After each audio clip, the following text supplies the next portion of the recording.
Olá, pessoal! Tudo tranquilo? Bem-vindo ao nosso programa, que não é o Globo Rural, mas é o Núcleo 3, que pertence ao quarto semestre do curso de Medicina Veterinária da Unileão. Nós estamos aqui hoje com a professora Franciele e vamos falar um pouquinho e entender do que seria comportamento animal. A gente vai conversar um pouco e fazer algumas perguntas a respeito do que devemos observar e o que seria um comportamento normal para um animal, ok?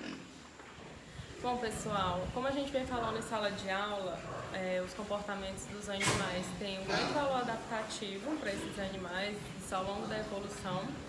E também, como a gente já classificou em sala de aula, existem os comportamentos inatos e os comportamentos aprendidos, que o tempo todo estão sendo expressados pelos animais, e o aprendizado está influenciando também na expressão desses comportamentos inatos.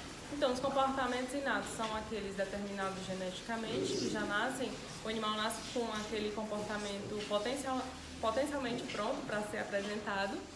E o aprendizado vem de acordo com as experiências dos animais, essa experiência individual.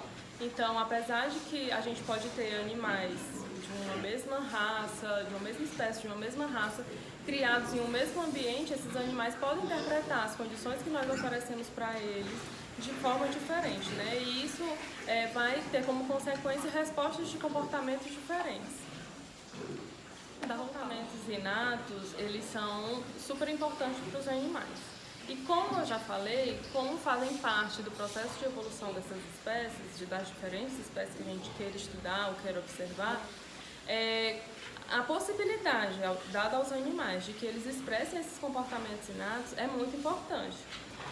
Uma vez que a gente impossibilita a expressão de comportamentos inatos desses animais, eles podem apresentar respostas negativas, como a não possibilidade de expressar um comportamento inato pode gerar um estresse e o animal passar a apresentar alguns comportamentos que não são normais.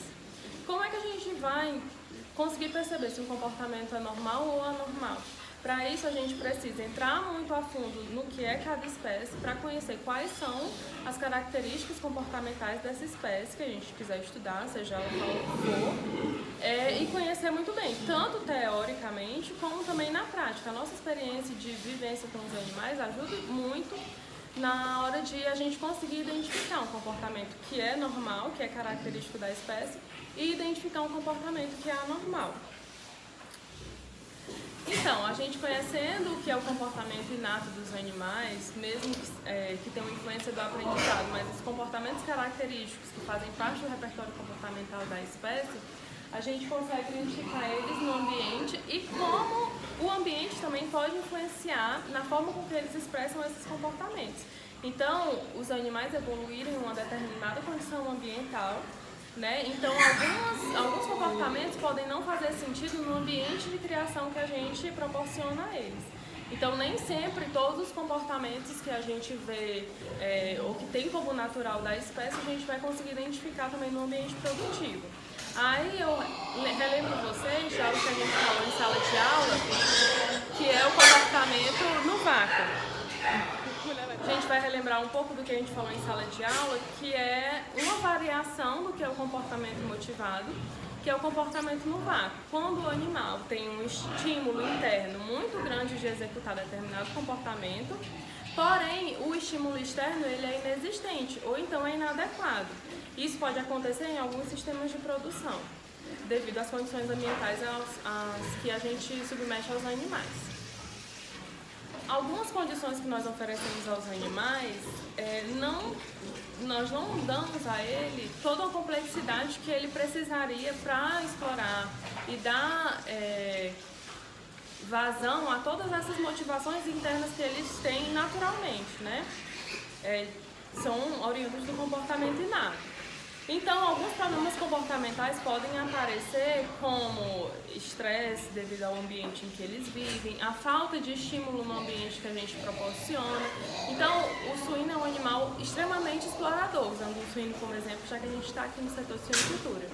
É um animal que explora demais o ambiente em que ele vive. E se a gente oferece um ambiente que tem um pouco menos de estímulo que ele precisaria, aquele animal vai acabar estimulando partes, às vezes, de outros animais que não seria o natural, mas pela falta de estímulo do ambiente e que é algo que o animal precisa apresentar, que é esse comportamento exploratório, ele acaba acessando áreas do animal que a gente não quer, que pode gerar um problema sanitário depois. Então, uma estratégia que pode ser utilizada a partir do momento que a gente percebe que tem algum transtorno, não transtorno, mas algum comportamento anormal no animal pela falta de motivação no ambiente, pela falta de estímulo externo, é utilizar o enriquecimento ambiental. Aqui no exemplo, se quiser aproximar, tem algumas correntes penduradas, aqui tem uma, do outro lado tem outra, para os animais poderem explorar. Outra coisa que a gente tem comentado em sala de aula também é sobre o quanto o comportamento ou a resposta comportamental de um animal é individual.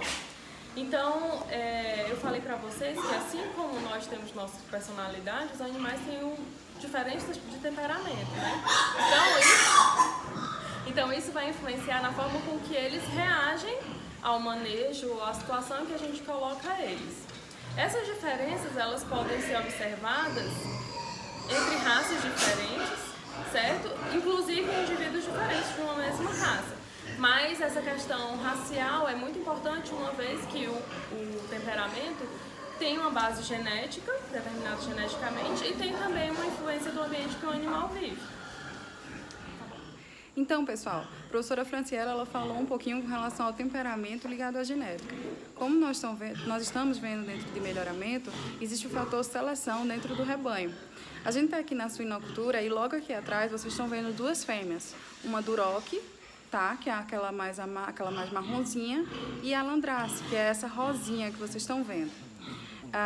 Pessoal, no caso, existe a questão seleção interferindo na minha escolha. Então, o fator seleção, como nós já falamos um pouquinho dentro de sala de aula, ela tem a ver com o aumento da frequência gênica e genotípica daquela minha característica dentro do rebanho. Então, eu favoreço a quantidade de genes para aquela característica determinada a partir do que eu estou selecionando, a partir da característica que eu estou selecionando. No caso aqui, pessoal, você tem uma raça que apresenta resistência e outra que apresenta uma melhor habilidade materna. Tá? Então, como vocês podem ver aqui atrás, eu tenho uma fêmea, que é aquela que está deitadinha ali, a rosinha. Eu tenho uma fêmea que ela apresenta uma melhor habilidade materna e uma maior docilidade, quando eu falo em temperamento dentro de uma criação. Já a duroc, eu não posso deixar ela de fora. Apesar dela não ser tão dócil como landrace, que é aquela ali que vocês estão vendo agora, ela apresenta uma maior rusticidade aqui para a nossa região. Tá? Então, o que seria a avaliação, a seleção? Seria o teu objetivo dentro da criação. É rusticidade? É produção? Qual é o teu objetivo dentro desse melhoramento genético? É com isso que você tem que trabalhar, com foco. Tá? Aqui eu trago duas raças e duas características diferentes a serem levadas em consideração. Então, qual os genes de relevância se aumentado a frequência dentro do teu rebanho? Tá? Então, aqui nós usamos a questão do macho duroc e da fêmea landrace. Então, fica a pergunta. Por que a fêmea é a landrace? Quero a resposta depois, tá, pessoal?